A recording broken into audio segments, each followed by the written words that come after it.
I'm Joe Dabowski, licensed marriage and family therapist and certified grief recovery specialist, here with the fourth video in the series on managing stress during the holidays. In our last video, I used a tea kettle to illustrate how a young woman named Emily had accumulated a number of different losses in her life. In this video, I'm going to show how this applies to all of us. So now let's take a look at this new illustration I put up here. First of all, I want to remind everyone what grief is. That grief is all of the feelings that we have in response to any loss or change in our lives. It's not just a feeling, it is any of the feelings and all of the feelings having to do with any loss or change in our lives. Just what do we mean by stress?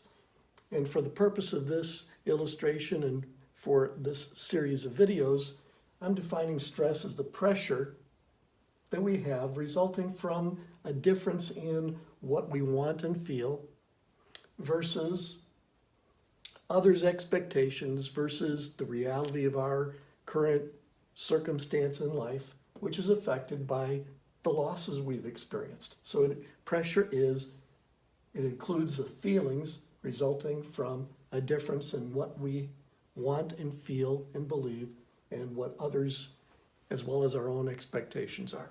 So, moving to our tea kettle, you notice that the water in the tea kettle is all of our losses as well as all of what we believe the holidays should be or we would like them to be versus the expectations of others versus reminders of the losses that we've had. And it could be just simply be a dawn of awareness that our lives are not as happy or as fulfilling as we would like them to be. And the holidays can remind us of that. The commercials can remind us of that. And all of this leads to the feelings of anger and loneliness, depression, sadness.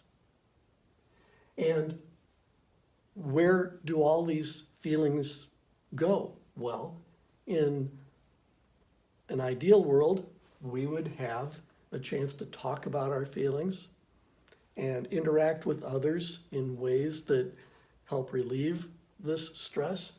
And we would have the option of making changes to our lives and to our situation. And we have this quirk in us because of our acceptance and the lack of opportunity to talk about these things, really examine them and reduce the stress. But where does all of this stress go? And that's what I'm going to share with you in the next illustration.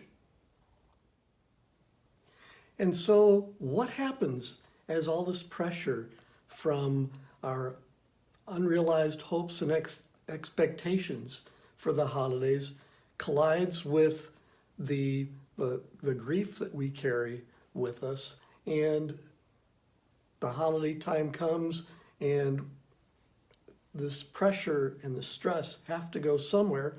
And where do they go? As you can see here, the cork pops out at some point.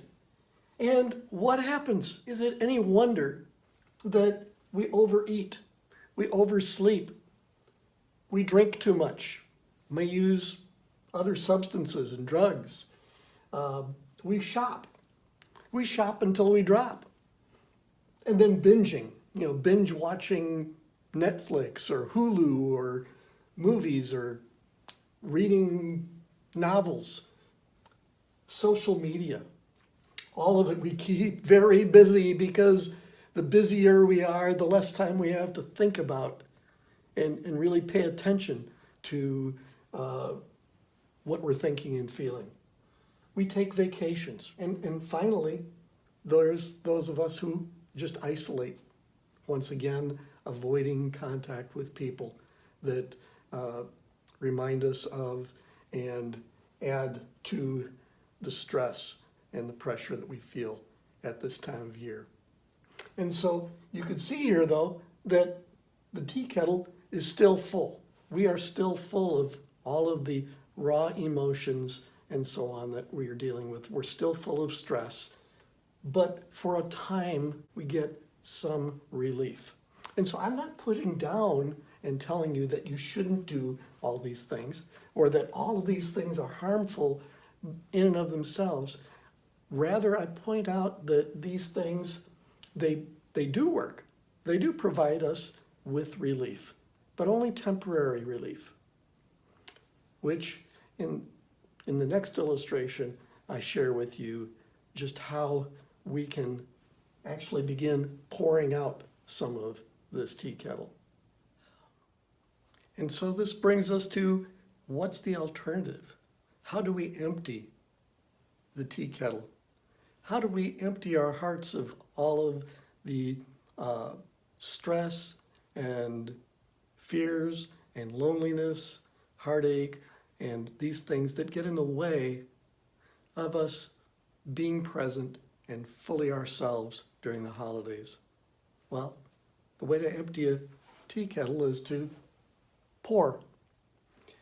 pouring out your heart in a journal, writing down in a confidential place your feelings and what is on your heart and what is in your heart can have a very beneficial and relieving effect on us, and relieving the stress over the holidays. In addition to that, and taking it one step further, is pouring out your heart to a trusted friend who will be there and listen to you without judging or trying to solve all your problems or make it all about them. But I'm kind of getting ahead of myself here. And that'll be the topic of our next video, is what do you do when you want to pour out your heart, but you're not sure to whom and how? And so I'll talk to you a bit about that in our next video. For now, I just thank you so much for watching this one, and I hope that the thoughts in this video are helpful for you. If you like this video, be sure to let me know down below. Please leave comments, questions. If you have any questions, you can email me confidentially at joseph@joedubowski.com. That's Joseph, Joseph, @joedubowski.com.